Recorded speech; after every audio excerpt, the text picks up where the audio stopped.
welcome. Again, my name is Neek, the Love Coach, and some of you guys know me by my more formal name. Relax. This is an intimate discussion about dating and domestic violence. Therefore, the topic, love doesn't hurt. I'd like to thank the ladies of Big Up 5 Basic Community Incorporated for inviting me to speak for their event. All right. So housekeeping rules first. What we're getting ready to talk about is a very touchy and delicate topic. This is one where, honestly, it's a discussion. That is going to be a give and take. I do expect some type of participation. And I encourage you guys to share, whether it's within your comparability, whether it's a personal story, something you've gone through, whether it's someone that you actually know about, whether it's knowledge that you actually have. Everyone in here has some type of education. So the last thing I'm going to assume is that you don't know anything.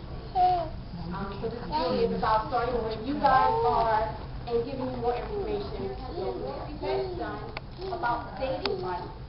Violence where it happens with actually individuals under the age of 18, 11 to 18 years old. The numbers show that 1 in 4 teenagers have been a victim of dating violence. That means your sister, and some of you guys who just graduated, some of your former classmates, have been involved in a relationship that their significant other has been violent, whether it's verbal, whether it's physical, and whether it's mental. I mean, we can't ignore the fact that we are individuals who are going to help others. The last thing we want to discount is someone who's under the age of 18, like they don't go through something.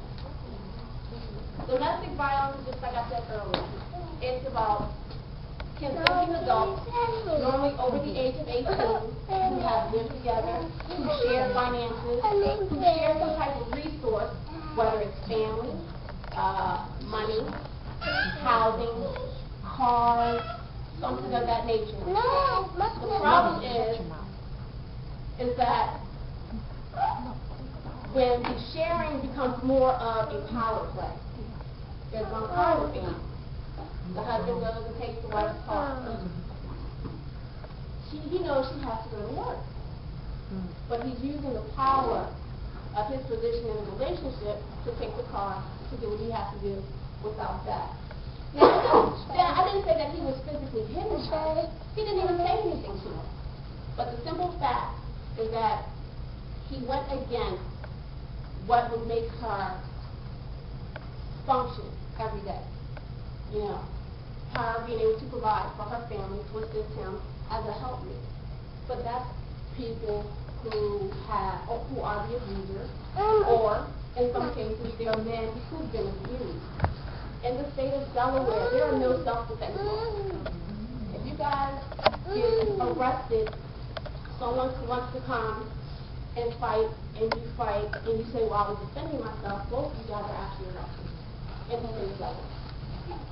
Those are prosecutable offenses, and it can be anywhere from fine to treatment to jail time, male or female. Most times with domestic violence, dating violence, they also require mental health.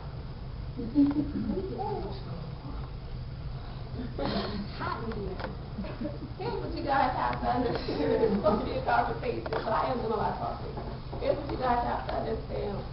When it comes to mental health, and that's what I'm talking about as well. When it comes to the psychological effects of what actually happens in one of those violent relationships, there are going to be mental health needs. We go to the doctor every day for well-visit appointments, OBGYN appointments, just regular checkups. Mental health should be considered the same way. We all have our ups and downs, and when we're talking about dating violence and domestic violence, those people have an intensive need, and sometimes that need requires intensive mental health treatment. It can be something informal. It can be a pastor. It can be a friend. It can be one of you, whether you realize you're taking that responsibility on or not. Sometimes it can require medication, and sometimes it doesn't always have to require medication. You said you were. Now, question to you guys. Can someone tell me anything about dating or domestic violence? Anything that they know?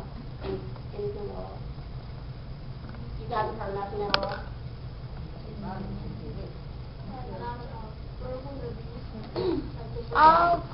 The verbal abuse? What about the verbal abuse? A lot of girls don't necessarily get hit by the husband or hit by their boyfriend. It's just like verbal. And you're right. If someone actually comes up, how many times you walk across campus, walk your mall, walk your wherever you guys go to, and you have someone be like, "Yo, show me stuff," and then you grab it. Our interactions really are about how we respect each other. When we're talking about dating, what are the boundaries that you will set in your relationship? Men and women. Because if I have a chick that's calling her dude, like, you need to come get me, and he's like, I'm with my mom, but no, you need to come get me now, is that not abuse? Yeah, she's being a little forceful. But she's abusing the fact that you have an emotional attachment to her, and that most likely you'll follow through. And nobody's going to pick their mom over somebody. No, not for the most part. But you will still have some type of internal conflict. Those are the type of internal conflicts that can actually escalate into violent situations. Those are the type of interactions that you guys have to be aware of. What are the signs? The young lady said verbal abuse is a sign of domestic violence. What else are signs of domestic violence? Black eyes. Physical signs, yeah. Black eyes, bruises. Anything else you guys know about? Economic and finance. Economic and finance, that's right. Withholding your money or giving someone an allowance, that's abuse. That's very controlling.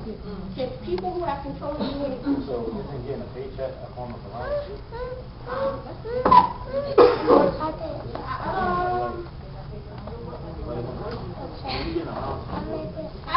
Well, is a paycheck, the question was, is a paycheck a form of allowance?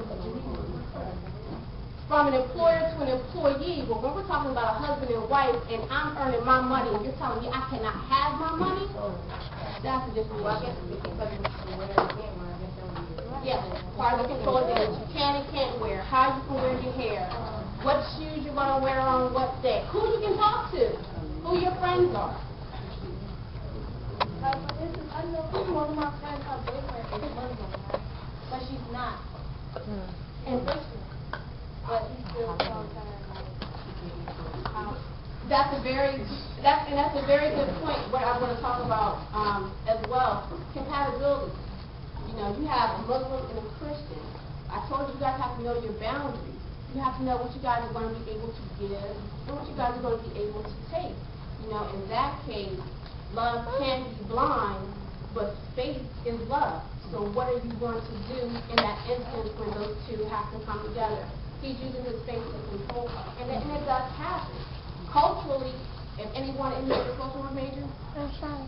Psychology major? Culturally, that's going to be important. Why is it going to be important? Because what happened in the news recently about the woman in New York? Anyone? She was beheaded by her husband, owned a television network station. As what they assume is an honor killing. He took his culture, and because she stepped out of that and did something to embarrass his family, he took out his own justice. You know, it doesn't cover, it's not just for people who are in the hood. Domestic violence happens to all people, to all economic scales. Just because you guys are going to be college educated does not mean someone cannot try to test you. Will not mean that someone will not try, you know, to keep